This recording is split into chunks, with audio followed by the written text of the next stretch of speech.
జై శ్రీమన్నారాయణ. మన బాలాజీ ప్రేక్షకులందరికీ నమస్కారం.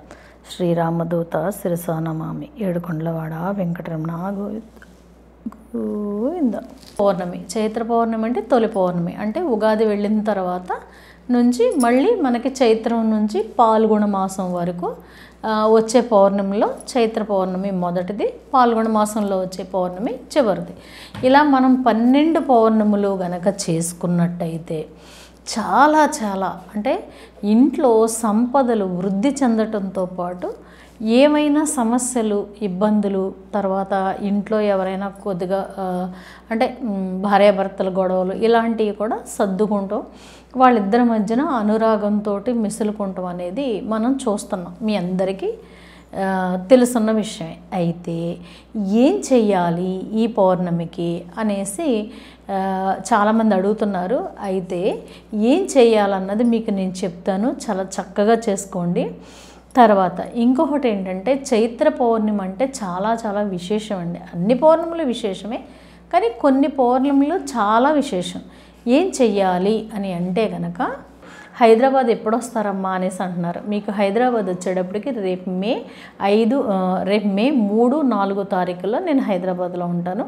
మీకు ఎవరికైనా డైరెక్ట్ అపాయింట్మెంట్లు కావాలంటే తీసుకోండి. ఏలూరులో కూడా మీకు నేను అందుబాటులో ఉంటాను. ఫోన్ అపాయింట్మెంట్లు కావాలన్నా సరే తీసుకోండి. అలాగే ఏ ముహూర్తాలు కావాలనుకున్నా, దేనికైనా సరే, పెళ్ళిళ్ళకైనా, పొరుళ్ళకైనా, బిడ్డలకు పేర్లు పెట్టాలనుకున్నా, వీటిలన్నిటికీ కూడా మీకు దేనికైనా సరే మీరు జాతకం ద్వారా పెట్టించుకోవచ్చు. పేరు లేని అంటే డేట్ ఆఫ్ బర్త్ లేని వాళ్ళు, డేట్ ఆఫ్ బర్త్ తెలియని వాళ్ళకి కూడా న్యూమరాలజీ ద్వారా పేరు చక్కగా సెట్ చేయించుకుని, ఒకవేళ పెళ్ళయి ఉంటే, పెళ్ళి అయ్యని కాడి నుంచి బాధలు పడుతుంటే, పెళ్ళి డేట్లో కనుక ఏదైనా ప్రాబ్లమ్స్, దోషాలు ఉంటే కనుక దాన్ని కూడా సరి చేసుకోవచ్చు. అలాగే పూజకు సంబంధించి చాలామంది ఐటమ్స్ అంటే తెప్పించుకోండి అమ్మా అని మీరు చెప్తున్నారు. మేము తెప్పించుకున్నాక చాలా బాగుందమ్మా అని అంటున్నారు. చాలా సంతోషం. అలాగే మీకు నేను చెప్తున్నాను కదమ్మా, మనీ బ్యాండ్ల గురించి, దిష్టి పోవడం గురించి చెప్తున్నారు కదమ్మా, మేము తెప్పించుకున్నాం, మాకు బాగుందమ్మా అనేసి చాలామంది చెప్తున్నారు. తెప్పించుకోండమ్మా. అవి కూడా భూమిలోంచి వచ్చే రత్నమే తప్ప వేరేది కాదు. కానీ అది వేసుకుంటాం వలన చాలా మటుకి మనకి దిష్టి అనేది పోతుంది. అలాగే మీకు వాళ్ళ దగ్గర తీసుకున్న తర్వాత, వాళ్ళు నాకు పంపించిన తర్వాత దాన్ని హీలింగ్ చేసే నేను పంపిస్తున్నాను. అది మళ్ళీ మీకు పంపించిన తర్వాత మీరు ఎప్పుడు వేసుకోవాలని నన్ను అడుగుతుంటే, మళ్ళీ అది నేను ముహూర్తం చెప్పిన తర్వాత వేసుకుంటున్నారు. వేసుకున్నాక మాకు బాగుందమ్మా అని అంటున్నారు. చాలా సంతోషం. సరే, వచ్చేటప్పటికి చైత్రమాసం అంటే వైశాఖము, జ్యేష్టము, ఇలా అంటే ఏ నక్షత్రం పౌర్ణమి రోజు ఉంటుందో ఆ నక్షత్రానికి, ఆ మాసానికి పేరు పెట్టారు. ఇది మనం చంద్రుణ్ణి అనుసరించి మనం రాసుల్ని వీటిల్ని లెక్కేసుకుంటాం కాబట్టి. అయితే మనకు వచ్చేటప్పటికి ఈ సంవత్సరం చైత్ర పౌర్ణమి 12వ తారీఖు, అంటే ఏప్రిల్ 12వ తారీఖు వచ్చింది. ఆ 12వ తారీఖు నైట్ కూడా శనివారం వచ్చింది, కానీ చిత్తా నక్షత్రం ఉంది. చూడండి కావలిస్తే. అంటే కొన్నిసార్లు నక్షత్రం అటు ఇటు అవ్వచ్చు, కానీ తిథి ఉంటుంది. కానీ ఇప్పుడు తిథి ఉంది, నక్షత్రం ఉంది, కాకపోతే శనివారం వచ్చింది. సరే, ఏది ఏమైనా పర్వాలేదు. లక్ష్మీదేవి అనుగ్రహం మనకి ఎలాగైనా ఉంటుందండి, మనసు పెట్టి ఆరాధించుకుంటమే. అయితే ఏం చెయ్యాలి అని అంటే కనుక, మీ అందరికీ తెలుసున్న విషయమే. మన దగ్గర ఉన్న కాయిన్స్ అన్నిటిని చక్కగా శుభ్రంగా పసుపు నీటితో కానీ, మామూలు నీటితో కానీ శుద్ధి చేసేసుకుని పక్కన పెట్టుకుని, చక్కగా మీరు ఏం చేస్తారంటే, లక్ష్మీదేవికి వచ్చేటప్పటికి అష్టోత్తరంతో మీరు అభిషేకం చేసుకోండి. అభిషేకం నీటిని ఎలా కలుపుకోవాలి ఏంటి అన్నది నేను ఒకసారి వీడియో చేశాను, కావాలంటే ఆ వీడియో చూడండి. అయితే మీకు కావలసింది ఏంటంటే, అభిషేకంతో పాటు అమ్మవారికి కావలసిన ఏంటి అంటే, ప్రధానంగా కావాల్సింది మీకు చామంతి పువ్వులు తెచ్చుకోండి. నైటు అర్చన కోసం ఖచ్చితంగా చామంతి పువ్వులు తెచ్చుకోండి. అలాగే మీరు అమ్మవారికి నివేదన చేసేది కూడా అరటిపళ్ళు తెచ్చుకోండి. అరటిపళ్ళు, తేనె, ఇవి ముఖ్యంగా ఉండాల్సిందే. అయితే మీరు అమ్మవారికి అభిషేకం చేశాక అమ్మవారితో పాటు స్వామివారికి కూడా అభిషేకం చేసుకోండి. ఎలా చేస్తారు అని అంటే, అమ్మవారికి వచ్చేటప్పటికి మీ ఇష్టం, శ్రీ సూక్తంతోటైనా చెయ్యొచ్చు. లేదు, శ్రీ సూక్తం అందరూ చదవటం కష్టం అండి. ఎందుకంటే ఒక్క అక్షరం తప్పు వెళ్ళినా కూడా మనకి మళ్ళీ వ్యతిరేక ఫలితాలు వస్తాయి. కాబట్టి మీకు అంటే మనం ఒక రకంగా చెప్పాలంటే ఆడియో పెట్టుకుని అయినా సరే వినొచ్చు, కానీ కొంతమంది స్పష్టత లేదు. గురువులు చెప్పింది అయితే ఓకే, అలా చూసుకోండి మీరు. లేదా మీకు వస్తే మీరు శ్రీ సూక్తంతో అభిషేకం చేసుకోండి. లేదు అని అనుకుంటే అమ్మవారి అష్టోత్తరంతో చక్కగా అభిషేకం చేసుకోండి. చేసుకున్న తర్వాత వెంకటేశ్వర స్వామికి అష్టోత్తరం చేసుకుంటూ ఆ స్వామికి కూడా అభిషేకం చేసుకోండి. చేసుకున్న తర్వాత వీటిలన్నిటిని శుభ్రంగా తుడిచేసేసి, ఆ నీటిలోంచి తీసేసి శుభ్రంగా తుడిచేసేసి మళ్ళీ గంధం పెట్టుకొని చక్కగా కుంకుమ బొట్లు పెట్టుకుని చక్కగా ఒక తమలపాకులో మొత్తం చక్కగా ఈ కాయిన్స్ అన్నీ దజ్జిగా సమానంగా పెట్టుకుని అప్పుడు ఏం చేస్తారంటే చామంతి పువ్వులు తీసుకోండి. చామంతి పువ్వులతోటి మీరు అమ్మవారికి అష్టోత్తరం చేసుకోండి. ఎన్నిసార్లు చేస్తారు అని అంటే మీరు అభిషేకంలో ఒకసారి చేశారనుకోండి, అప్పుడు చామంతి పువ్వులతోటి 2 సార్లు చెయ్యండి. 2 సార్లు అష్టోత్తరం చేశారనుకోండి, అక్కడికి మీకు 3 సార్లు అవుతుంది. ఓకేనమ్మా. తర్వాత లేదు ఒక్కసారే చేసుకుని మీ దగ్గర కాయిన్స్, తర్వాత లక్ష్మీ గవ్వలు, తర్వాత మీకు గోమతి చక్రాలు ఇవి ఉన్నాయి కదా, వీటితోటైనా సరే చేసుకోవచ్చు. అలా 3 సార్లు అర్చన చేసుకోండి. చేసుకున్న తర్వాత స్వామివారికి కూడా అంతే మీరు అష్టోత్తరం చేసుకోండి. లేదమ్మా స్వామివారికి చేసుకోలేము, అమ్మగా చేసుకున్నాం కదా, మాకు అక్కడికే టైం సరిపోద్దమ్మా అంటే పోనీ మానేయండి. మానేసిన తర్వాత కానీ ఆ వెంకటేశ్వర స్వామికి సంబంధించి ఏదో ఒకటి, వెంకటేశ్వర స్వామి వజ్ర కవచమో ఇంకోటో విష్ణు సహస్రనామం ఏదైనా పారాయణం చెయ్యండి. అభిషేకం అయిపోయిన తర్వాత చేసిన తర్వాత మీరు ఏం చేస్తారంటే చక్కగా ఈ అరటి పళ్ళుని తీసుకుని అంటే ముందే పెట్టుకోకండి. అక్కడ ఈ పూజ అయిపోయే ముందు మీరు అక్కడ పెట్టుకోండి. అరటి పళ్ళు, ఒక చాకు, తర్వాత తేనె సీసా పక్కన పెట్టుకున్న తర్వాత ఈ పూజ అంతా అయిపోయాక ఇంకా నివేదన చెయ్యాలి అని అనుకున్నప్పుడు అప్పుడు ఈ అరటి పళ్ళుని ఒలిచి చక్కగా కట్ చేయండి. మీరు కట్ చేసి ఒక పళ్ళెంలో ఒజ్జిగా పెట్టండి. పెట్టిన తర్వాత ఈ తేనె తీసుకుని ఆ అరటి పళ్ళ మీద అలాగా వెయ్యండి. అలా వేసిన తర్వాత ఈ అరటిపళ్ళ మీద తేనె వేశారు కదా, ఇది పళ్ళెం మాత్రం ప్లాస్టిక్ కానీ స్టీల్ కానీ పెట్టకండి. గాజు అయినా పెట్టుకోవచ్చు, వెండిదైనా పెట్టుకోవచ్చు. లేదు అని అనుకుంటే కనుక మీరు ఏం చేస్తారంటే ఇలాంటివి పెట్టేటప్పుడు కింద తమలపాకు పెట్టి, ప్లాస్టిక్ కానీ స్టీల్ కానీ పెట్టేటప్పుడు ఏం చేస్తారంటే తమలపాకు వేసి తమలపాకు మీద పెట్టండి. లేదు ఇత్తడిలోనైనా పెట్టచ్చు, లేదంటే రాగిలోనైనా పెట్టచ్చు. పెట్టి మీరు ఏం చేస్తారంటే మీ ఇష్టం. తర్వాత ప్రధానంగా పెట్టాల్సిన నివేదన ఇదే. ఇంకా తర్వాత మీరు ఏమైనా పెట్టుకుంటానంటే నాకేమీ అభ్యంతరం లేదనుకోండి. కాకపోతే ఇది మాత్రం ప్రధానంగా అరటిపళ్ళు, తేనె అరటిపండు మీద అలా వేసి అమ్మకే స్వామికి నివేదన చేయండి. చేసిన తర్వాత మీరు ఏం చేస్తారంటే కాసేపు తలుపులన్నీ వేసేసుకుని ధూపం వేయండి. బాగా ఇంట్లో మొత్తం గదులన్నిట్లోనూ ధూపం వేయండి. వేసేసి తలుపులన్నీ వేసేసి బయటకు వచ్చేయండి. కాసేపు ఆగిన తర్వాత అప్పుడు తలుపు కొట్టి అప్పుడు లోనకి వెళ్ళండి.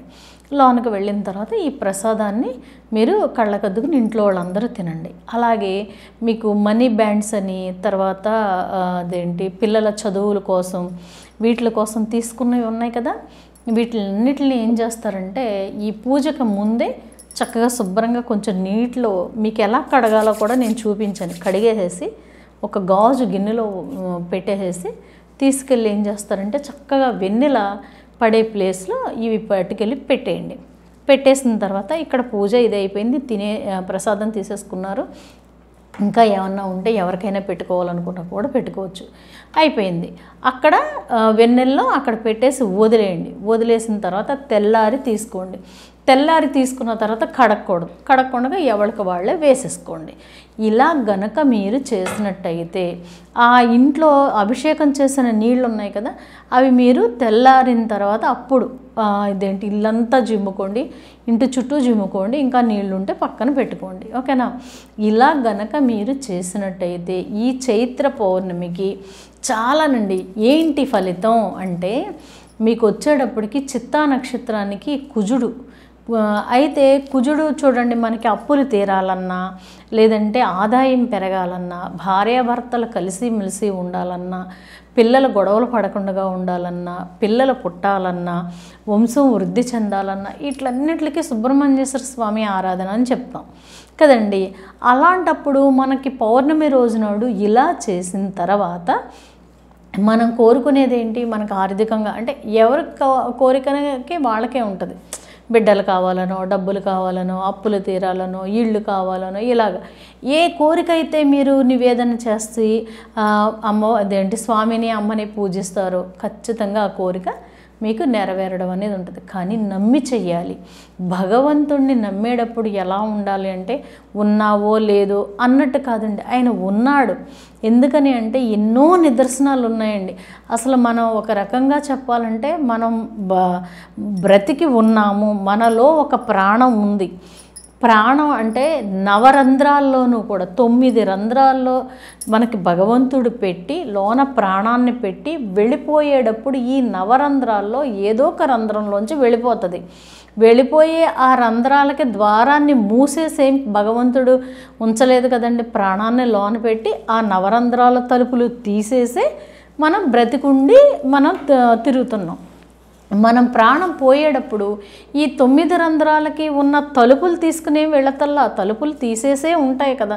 కానీ ఈ ప్రాణం ఏదో ఒక రంధ్రంలోంచి వెళ్ళిపోతుంది. అంటే భగవంతుడు మనలో ఉంచిన ఆ ప్రాణం ఉన్నంత వరకు అది శివం.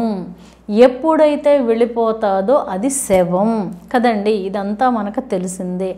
అందుగురించే భగవంతుణ్ణి ఎన్నో రకాలుగా అసలు ఇది ఏ విషయంలోనైనా సరే మనం తలుచుకోవచ్చు. భోజనం చేసేటప్పుడే కాదు, మన శరీరాన్ని మనం చూసుకునేటప్పుడే కాదు, మన చేతి వేళ్ళను కానీ మన కాళ్ళను కానీ కొంతమందిని చూస్తే ఎలా ఉన్నారు, మనం ఎలా ఉన్నాము, అలాగే ఆర్థిక స్థితిగతులు మనకి ఎలా ఉన్నాయి, కొంతమందికి ఎలా ఉన్నాయి. అలాగే ఈ పౌర్ణములు పూజలు చేసిన తర్వాత, అమావాస్య పూజలు చేసిన తర్వాత మన ఇల్లు ఎలా ఎదరికి సంతోషంగా ఐశ్వర్యంతో వెళ్ళిపోతుంది అన్నది మనం గమనించుకోవాలి. అలాగే పౌర్ణమి అమావాస్య 1 తారీఖులు పూజలు చేయలేదనుకోండి, చాలామంది అడుగుతారు, అమ్మ మాకు బాగోలేదమ్మా అనేసి. అంత ఎందుకండి, ప్రసాదం పెట్టేటప్పుడు కూడా మిమ్మల్ని పెట్టమనే ప్రసాదంలో కూడా 1కి 4 సార్లు పరిశీలించుకున్న తర్వాత ఆయనకి ఏం నివేదన చేయాలి, అమ్మని ఎలా ఆరాధిస్తే వీళ్ళు అనుగ్రహిస్తుంది ఆ తల్లి, ఏ రకంగా ఇది చేయాలి అనుకుని నేను ఆలోచించుకుని ఇలా అయితే ఈ తల్లి ఇలా చేస్తుంది కదా, ఈ స్వామి ఇలా అనుగ్రహిస్తారు కదా అనేసి చెప్పడం జరుగుతుంది. నేను చెప్పడం వల్ల నేను గొప్పదాన్ని కాదండి. మీరు చేసుకుని మీరు భగవంతుడికి మీ మనసుని నివేదన చేసి మీరు చేసుకుంటున్నారు కాబట్టి ఆ తల్లి ఆ స్వామి అనుగ్రహాన్ని మీరు పొందగలుగుతున్నారు. కాబట్టి చాలా చాలా సంతోషం. ఇక్కడ నుంచి ఒక సంకల్పం చేసుకోండి.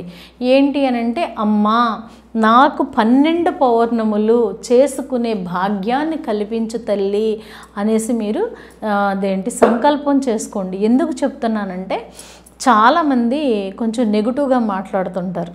పౌర్ణములు చేస్తారు కానండి నెగిటివ్గా మాట్లాడుతుంటారు. అలాగా వాళ్ళు పౌర్ణమి చేసేటప్పటికి కొంతమందికి 1-2 పౌర్ణమి చేసేటప్పటికి ఇంకో పౌర్ణమికి ఆటంకం వచ్చేయడం. కొంతమందికి ఏంటి అని అంటే 12 పౌర్ణములు చక్కగా చేసుకుంటారు. కానీ కొంతమంది ఏం చేస్తారు అని అంటే పౌర్ణమి చేద్దాం అనుకునేటప్పటికి ఏదో ఒక రకంగా ఆటంకం వచ్చేసిందని ఆగిపోవడం అని జరుగుద్ది. కొంతమంది ఏం చేస్తారంటే వాళ్ళకి ఆటంకం రాకపోయినా పాపకో ఎవరికో వచ్చిందనేసి వీళ్ళు పూజ మానేస్తారు. ఒకటి గుర్తుంచుకోండి, మీకు ఆటంకం వచ్చిందనుకోండి, మీ భర్త చేతో పిల్లల చేతో చేయించేయండి. ఒకవేళ బిడ్డకి ఏదైనా ఆటంకం వచ్చిందనుకోండి, అప్పుడు ఆ అమ్మాయిని అందులో కలపకుండా ఆ పాపను వేరేగా కూర్చోబెట్టి మీరు పౌర్ణమి చేసేసుకోండి. ఎందుకు అని అంటే, చంద్రుడు ఎంతో ఎంతో ఎంతో ఇదిగా మనల్ని అనుగ్రహిస్తాడండి. సంపదలు ఇవ్వాలన్నా, లేదంటే మనకు మనశ్శాంతి కావాలనుకున్న ప్రతి విషయంలోనూ కూడా చంద్రుడు అనుగ్రహం మనకి కావాలి. కాబట్టి పౌర్ణాన్ని వదలకండి. ఇలాగ సంకల్పం చేసుకుంటే ఈ మొదటి పౌర్ణమి నుంచి లాస్ట్ 12వ పౌర్ణమి వరకు కూడా మనం చేసుకుని వెళ్ళి ఒకే కోరిక కోరుకున్న కోరికలు పెరుగుతూ ఉంటాయండి. మనిషి అనేది సహజం కదా. కోరుకుంటూ ఉన్నారంటే మీకు భగవంతుడు మీరు నిర్మలమైన మనసుతో న్యాయమైన కోరిక కోరుకుంటే తీర్చుకుంటూ వెళ్తాడు. కాబట్టి మీరందరూ కూడా 12 పౌర్ణములు చేసుకోవాలని, ఏ పౌర్ణమికి ఆటంకం రాకుండా ఆ స్వామిని అమ్మని ఆరాధించాలని కోరుకుంటూ మీ అందరూ కూడా సుఖంగా ఉండాలని కోరుకుంటూ జై శ్రీమన్నారాయణ.